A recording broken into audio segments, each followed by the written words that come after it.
حماتي بتتفشخر بيا قدام سلايفي علشان دخلت على الممبار وحمرته من غير ما يفرقع، ودخلت عليه كده بقلب جامد. كل اللي حصل يا جماعة ان انا وضبت خلطة الممبار وحشيته والكلام ده، وعملت كمان الفراخ. نادت هي بقى اللي سلايفي اللي تحمر الممبار واللي تغسل كده المواعين. بصراحة الاتنين رفضوا ان هما يجوا ناحية الممبار.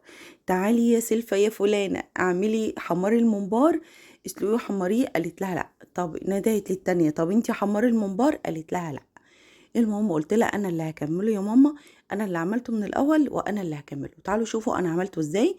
3 بصلات كبار بشرتهم وحطيت عليهم ملح وفلفل اسمر، وجبت رز غسلته وصفيته. عايزه اقولك لو انت هتعملي 2 كيلو ممبار اعملي حوالي كيلو من الرز. تمام. وقرنين فلفل كده كبار عملتهم في الكبه، وكمان راسهم مهروسه، وكل ده قلبته كده مع بعضه. عايزه اقول لك هتاكلي احلى ممبار ما اكلتوش في حياتك. كزبره وشبت وبقدونس مغسولين، وبعد كده تخرطيهم من كل حاجه. مثلا ايه، لو ال2 كيلو اعملي من كل حاجه حزمتين 2. لو هعمل مقدار 2 كيلو ممبار، وهجيب هنا بقى طماطم هضربها في الخلاط. حاولي بقدر الامكان تكون الطماطم دي ما فيهاش ميه.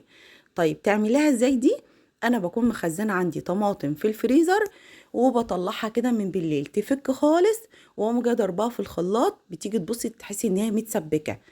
وعايزه اقول لك معلقه كبيره بقى من الهريسه، دي هتديلها طعم ومذاق حلو قوي. وملح وفلفل اسمر وكزبره ناشفه وكمان كمون. كل ده هتقلبيه كده مع بعضه. حابه انك تضيفي كمان شويه كده من ال7 بهارات، حطي ال7 بهارات. البهارات اللي انتي بتفضليها حطيها.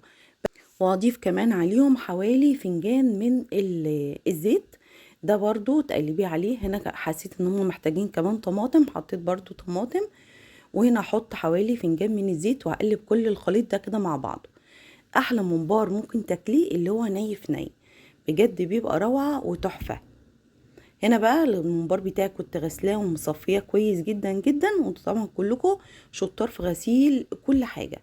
وانا بدات ان انا ادخل الممبار ادخل في الرز، وبدات ان انا احشيه. اوعي تملي الممبار، يعني يا دوبك كده حاجات بسيطه امسكيه كده وتحسي ان هو مفرغ. هنا غليت ميه على البوتاجاز 3/4 الحله، وانصحك يكون اقل من كده كمان لان انا نقصت ميه. وبدات بعد ما الميه غلت بدات ان انا انزل بالايه، بكل الممبار اللي انا حشيته. اوعى تملي الممبار رز، لو مليتيه رز كله هيفرقع منك ومش هتستفادي منه باي حاجه.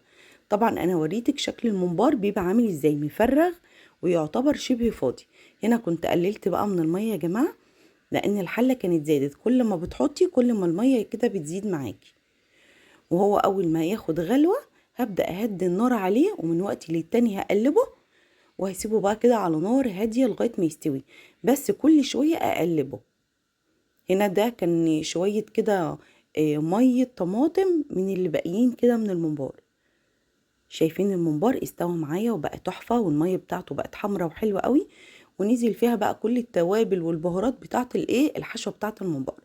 هنا بقى هخرج كل الممبار، هشيله عشان ابدا ان انا احمره. همسكه كده هطلعه واحده بواحده، بحيث ان الرز لو فيه كام حبات رز كده في الشوربه ما يبقوش لازقين على الممبار وانت بتحمريها، علشان ايه، ما يفرقعش معاكي. وطاسه حطي فيها زيت ويسخن، حطي ملح. الملح ده بقى بيخلي الممبار معاكي ما يفرقعش ولا يعمل اي حاجه. بدات هنا احمر الممبار وياخد اللون اللي هو الاحمر الحلو ده، اقلبه على الناحيه التانية، واخلص كل الكميه بقى، وابدا ان انا ازينهم كده بالخضره بتاعتي. بيبقى شكل الممبار حلو قوي قوي. عايزه اقولك احنا لما بنعمل الممبار كلنا بناكل ممبار، مهما بقى تعملي رز وطبيخ والكلام ده كلنا بنغضب عليه. كلنا بنحب كده ان احنا ناكل الممبار وجنبيه بقى الفراخ والشوربه، وبتبقى احلى اكله بصراحه.